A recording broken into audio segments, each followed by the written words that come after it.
Ether. Arde. Ano't napadalaw kayo? At nagdala pa ng mga panaw.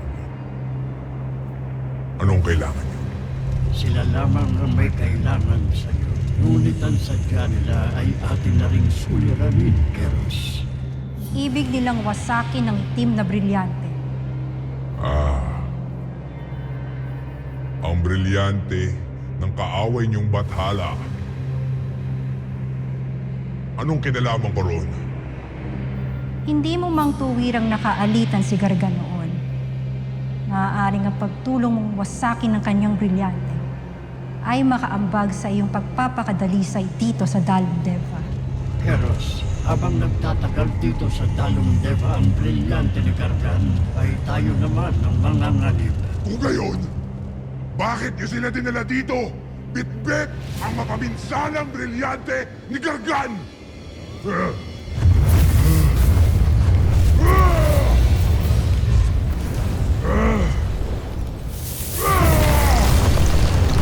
Payabain mo ang iyong loob, Keros!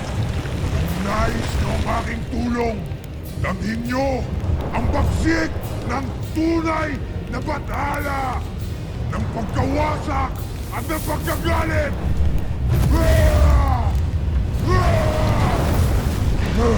Kumanda kayong mga sangre. Binibigyan kayo ni Keros ng isang pagsubok.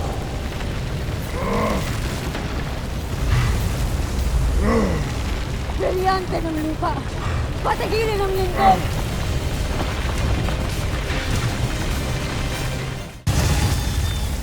Leia! Ang tigas naman ng batalang to eh. Attitude ka din, no? Mag-iingat kayo. Mas ginalit mo yata siya! Lapis na mapinsala ang bughaw na apoy ni Keros. Alam mo, Gaya, dapat lang magalit yan eh. Eh di magalit siya.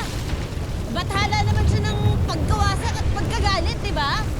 Alam mo, kaya kami nandito para iligtas ang buong Encantadia na FYI!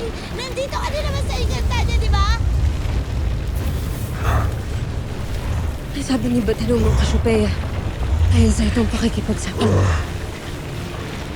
Ito nga ang pagkakataon. Tira, galitin mo pa ang Bathala, ha?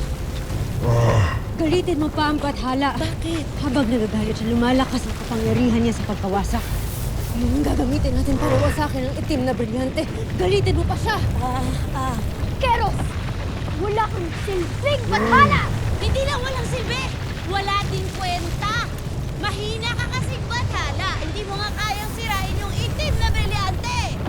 Tanakres na! Damhin niyo ang aking buwas!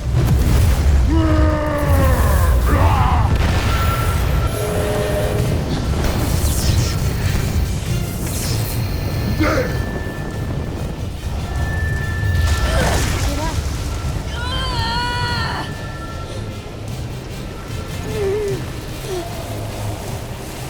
Pwede lang, Keros.